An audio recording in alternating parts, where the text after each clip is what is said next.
దేవుని ఆత్మ, నీతో ఉన్న దేవుని ఆత్మ నీ పిల్లల పిల్లల పిల్లలతో ఉండునుగాక. నీవు నీ పిల్లల్ని విడిచిపెట్టినా నీతో ఉన్న దేవుని ఆత్మ నిన్ను నీ పిల్లలను నడిపించగలదు.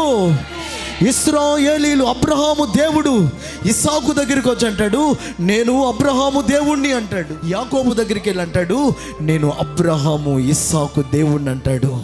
ఇప్పుడు యాకోబు సంతతి దగ్గరికి వెళ్ళి నేను అబ్రహాము ఇస్సాకు యాకోబుల దేవుణ్ణి అంటాడు. కారణం ఏమిటో తెలుసా? అబ్రహాము లేడు, అబ్రహాము ప్రజలతో అబ్రహాము దేవుడు ఉన్నాడు. ఇస్సాకు లేడు, ఇస్సాకు ప్రజలతో ఇస్సాకు దేవుడు ఉన్నాడు. యాకోబు లేడు, యాకోబు సంతతితో యాకోబు దేవుడు ఉన్నాడు.